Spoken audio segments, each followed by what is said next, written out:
अरविंद सावंत हमारे साथ इस वक्त जुड़े हुए हैं, शिवसेना उद्धव गुट के सांसद। अरविंद जी, आप इस पूरे मामले को कैसे देखते हैं और क्या आपकी जानकारी में या आपकी सहमति में यह सांसद के किसी भी विशेषाधिकार का हनन है कि उनके नाम का इस तरीके से इस्तेमाल किया जाए, सदन के अंदर कमेटी में नाम दिया जाए और उनको जानकारी ना हो या उनकी सहमति ना हो? ये अलग ही मुद्दा है। आप विश्वास नहीं करोगे, मैं खुद रेल के स्टैंडिंग कमेटी में था, मुझे पता ही नहीं चला क्यों निकाला मुझे। सडनली मुझे मालूम पड़ा कोई दूसरी कमेटी दे दी। भैया क्या बात है, क्यों क्यों कोई वजह थी कि रेल कमेटी में? एक तो पहली बात है, कमेटी हो या पार्लियामेंट हो, मैं 100% हाजिर रहता हूं। सिर्फ हाजिरी लगा के नहीं जाता, सदन में हो या मीटिंग में हो कमेटी की, पूरा बैठता हूं, शरीक होता हूं, सूचनाएं करता हूं, समस्या का निराकरण करता हूं। जी जी। रेल कमेटी, मैं दक्षिण मुंबई का सांसद हूं, जो सेंट्रल रेलवे और वेस्टर्न दोनों भी मुख्यालय मेरे यहाँ है। चलिए ठीक है अरविंद सावंत साहब, इस पर हम आते हैं। ये तो हमारे साथ सुशील गुप्ता जी मौजूद थे, इसलिए हमने राघव चड्ढा के मुद्दे का भी जिक्र कर लिया। लेकिन सावंत साहब ये बताइए, अविश्वास प्रस्ताव पर चर्चा आज से शुरू होनी है दोपहर 12 बजे से, क्या तैयारी है? ऑपोजिशन इस नो कॉन्फिडेंस मोशन के जरिए मैसेज क्या देने की कोशिश कर रहा है? ये कहने की कोशिश कर रहे हैं कि हम इस देश की जनतंत्र को बचाना चाहते हैं, हम इस देश के संविधान को बचाना चाहते हैं। जो देश में काम चल रहा है वो जुल्मशाही है। अगर जनतंत्र होता, मणिपुर की घटना को लेकर 70 दिन तक देश के प्रधानमंत्री से लेकर, आदरणीय प्रधानमंत्री से लेकर सभी चुपकर बैठे। इतना बड़ा हिंसाचार सीमा पर स्थित एक राज्य में हो रहा है, लोग मर रहे हैं, महिलाओं पे अत्याचार हो रहा है, पूरे विश्व में अपनी प्रतिभा मलिन हो रही है, सरकार चुप। ये क्या है, क्या जताता है जी, क्या जताता है? निभाते ही नहीं ना आप कर्तव्य। आप अगर कर्तव्य निभाते तो बात ही नहीं थी, कर्तव्य नहीं निभा रहे।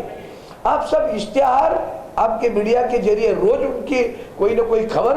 ठीक है, हमारे साथ अनाचार, हमारे साथ इस वक्त अरविंद जी, हमारे साथ इस वक्त हमारे स्टूडियो में दो मेहमान जुड़े हुए हैं। जयशंकर गुप्ता वरिष्ठ पत्रकार हैं और रामकृपाल सिंह हमारे साथ वरिष्ठ पत्रकार जुड़े हैं। रामकृपाल जी, एक सवाल मैं सीधा आप ही से कर रहा हूं कि ये जो सारा विषय बताया गया है कि असल मकसद था मणिपुर को लेकर चर्चा, और कांग्रेस ने, जैसा कि आपने सुना भी, सुप्रिया सिंह ने कहा कि वो चर्चा से भाग रहे थे, समय पर्याप्त नहीं दे रहे थे।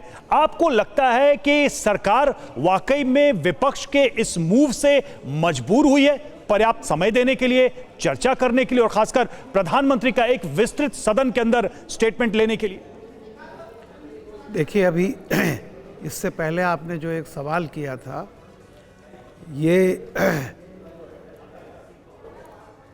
मणिपुर के ऊपर कि क्यों नहीं चर्चा हो रही है, तो देखिए, मैं समझता हूं कि बात मणिपुर पर चर्चा की नहीं थी।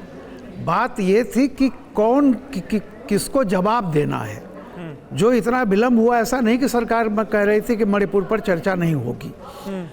जो एक आपने बेसिक सवाल उठाया था कि ये जो प्रस्ताव आया है अविश्वास, ये विपक्ष ने क्यों दिया है, जैसा आपने उनसे पूछा, ये सवाल मैं भी पूछ रहा हूँ और मुझे कोई जवाब अपने मन में, मैं बहुत सारे तर्क लगाता हूँ कि इससे हासिल क्या होगा, तो मुझे समझ में नहीं आता है।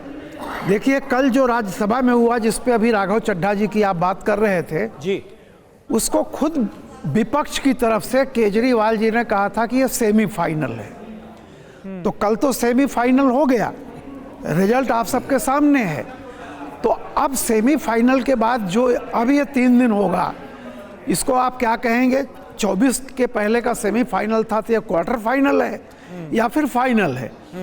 तो मेरा ये कहना है कि वहाँ तो तब भी एक गनीमत थी कि सत्ता पक्ष का नंबर कम था, यानी बीजेपी के नंबर बहुत कम थे, एनडीए क्लियर कट नहीं था, वहाँ तो चांसेस थे।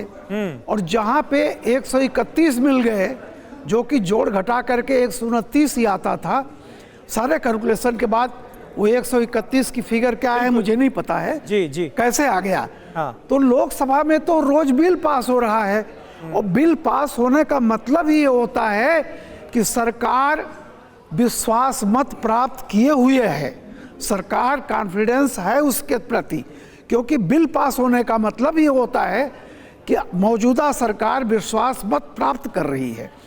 चलिए वो भी हो जाए।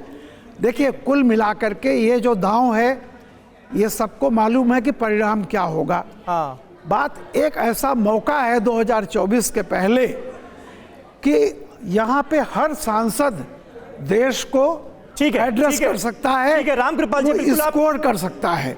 कितना कौन स्कोर करेगा, फाइनल क्या होगा, क्योंकि मोदी जी लास्ट में बोलेंगे, तो ये तो जब 3 दिन की हो जाएगी तब पता चलेगा किसने क्या खोया क्या पाया, हाँ। और किसने मतलब स्कोर आपकी किया, बातों से ऐसा लग रहा है कि ऑपोजिशन ने ही सरकार के हाथ में एक मौका दे दिया है, और बिल्कुल। प्रधानमंत्री नरेंद्र मोदी जब लास्ट में बोलेंगे, आखिर में बोलेंगे इस चर्चा के, तो वो किस तरह से माहौल को बदलने की कोशिश करेंगे, ये देखने वाली बात होगी।